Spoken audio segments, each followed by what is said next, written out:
بہت سارے بچے ایسے ہیں جو ہنس کھیل رہے ہیں کاموں پہ، کیونکہ آدمی ہے نا، آدمی صرف گھر کی چار دیواری میں کنفائنڈ نہیں ہے، عورت ہے بائی چوائس سم ٹائمز کام بھی اگر کر رہی ہے تو کام پہ بس جا کے اور وہ اس کو واپس گھر پہنچنا ہوتا ہے. I can say that because I am working woman. تو مجھے پتا ہے کہ میرے لیے کام وہ جگہ نہیں ہے جہاں جا کے میں نے ریلیکس ہو کے انجوائے بھی کرنا ہے. میرے لیے وہ صرف کام کی جگہ ہے. مگر it's not the same for men. ان کے لیے فرق ہے بالکل ڈائنامکس اس جگہ کے.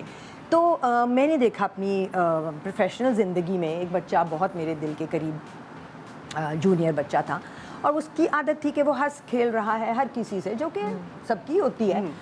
اور میں نے اس کو ٹوکا. آئی سیڈ دیکھو تمہیں دکھ نہیں رہا جو مجھے دکھ رہا ہے، تم ہنس کھیل رہے ہو، وہ لڑکی سمجھدار ہے، اس نے تمہارے فلرٹ کو یا تمہاری نان سیریس طبیعت کو ایٹ فیس لیول لیا ہے اور وہ نکل گئی ہے اس میں. ایک دن ایک لڑکی آئے گی جو کہ سیریس ہو جائے گی.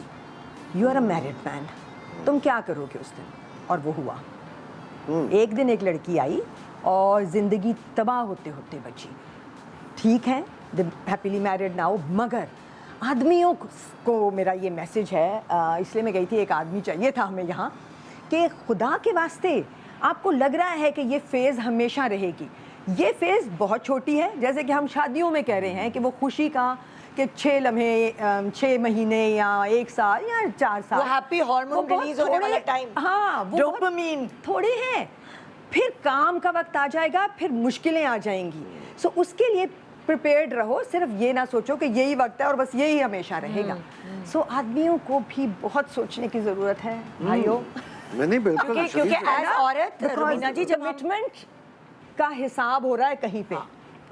بھائی ایز عورت ایز اور یہ ساری آزمائشیں ہیں نا، یہ آزمائشیں ہیں، یہ ہاں آپ کی طرف آئیں گی. وہ عورتیں، وہ لڑکیاں، عورتوں کی طرف آدمی وہ آئیں گے. وہ اللہ میاں آپ کو خوشی کا موقع یہاں یہ نہیں دے رہا کہ ہاں have fun for some time. نہیں، وہ آپ کا امتحان ہے.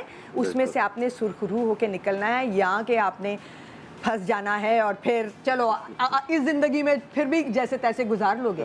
بٹ کہیں نہ کہیں حساب ہے، کیونکہ اس امتحان میں آپ پھنسنا بہت پھر سکویز ہوتے ہیں. اور اس وقت سے بچنا چاہیے مردوں کو بھی. اپنے آپ کو بچانے کا طریقہ بیسکلی ان کے کہنے کا مقصد یہ ہے کہ جب آپ خود اپنی حرکتیں جو ہیں وہ بھی کنٹرول میں رکھیں، کیونکہ آپ کی حرکتوں کی وجہ سے دوسرے پھنستے ہیں اور پھر آپ ان کے ساتھ پھنس سکتے ہیں. بالکل، آپ کسی کو غلط فہمی میں ڈال سکتے ہو اور پھر آپ کے گلے کا وہ پھندا بن جائے. تو تبھی تو کہتے ہیں پہلے تولو پھر بولو.